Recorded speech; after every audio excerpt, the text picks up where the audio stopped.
Yan na mga Lodi, unti-unti nang lumilitaw ang gitna ng palaisdaan. Ayan, no? Grabe daming ibon.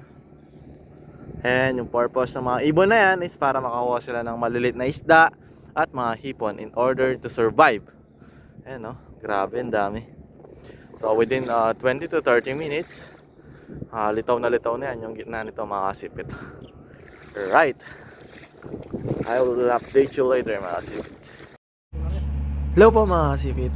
For today's video, kami po ay magpapatuyo ng palaisdaan. So, as you can see in the introduction of our video mga kasipit, that is the process or the step-by-step process on how to drain the fish pan using a boat. We call that one bomba here in our place, which is Malauli, Masantol, Pampanga. So ito po yung mga nahuhuli ng lumpot. Yung pong kanina na pinakita ko na kulay green na mahaba. Tawag po doon ay lumpot. At ayan po yung mga nahuli niyang mga sugpo at banami.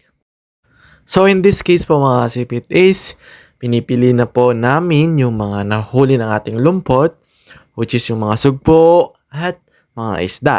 So basically we need to separate those two kasi magkaiwalay po yan ng lalagyan. At the same time, magkaiba rin po iyan ng presyo. That's why we need to separate na agad para hindi na rin hassle at hindi na rin mahirapan yung mga namimili or nag-ooperate sa market mga kasipit. So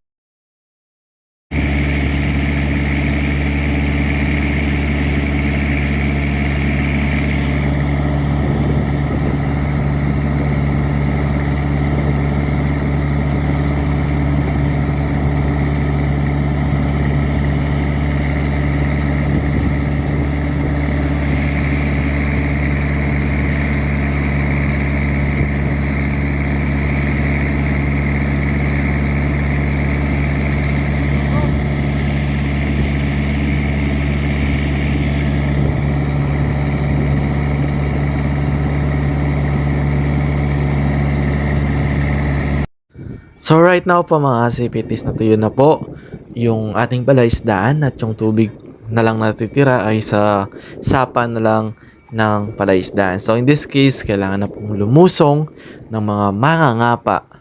We call the person that who catch shrimp and fish here as a mangangapa. Kailangan na po nilang lumusong sa palaisdaan para mag-manual na hulihin yung lahat ng kalakal or lahat ng mga laman ng palaisdaan, which is yung mga sugpo, limango at isda. So ayan, ganyan po yung proseso mga kasipit. At right now, ayan, ang daming ibon, no? Grabe. Ito naman po yung pangalawang part ng mga ngapa dito sa aming lugar. We're in after po namin hulihin yung mga laman po ng palaisdaan. Sila naman po yung manghuhuli, which is yung nakuha po nila is sa kanila na.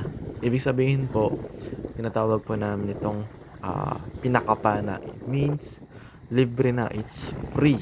Libre na po lahat ng mahuli ng mga mangapa na isda, sugpo at marami pang iba ay sa kanila na yon. So they don't need to surrender that to the fish pan owner. So basically, libre na. Binibigay na lang yan. Sa kanila na lang yan mga kasipit. Kaya as you can see, sa ganitong sitwasyon, ang bilis talagang kumalaw ng mga mangangapa kapag libre na or free na yung kanilang mga nahuli. Ayan, oh, grabe.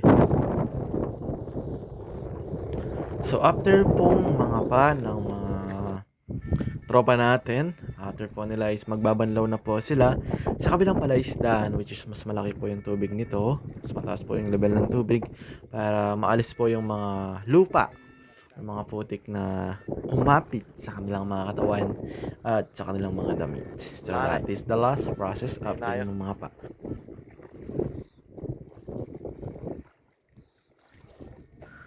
So after po lahat ng nangyari mga kasipit, eto na po lahat ng nahuli kong ulam sa pangangapa sa palaisdaan. Merong bangus, merong sugpo, at meron ding alimango. And if you have any question about this video mga sipit, please comment down below. And please do like and subscribe also. Thank you and bye-bye.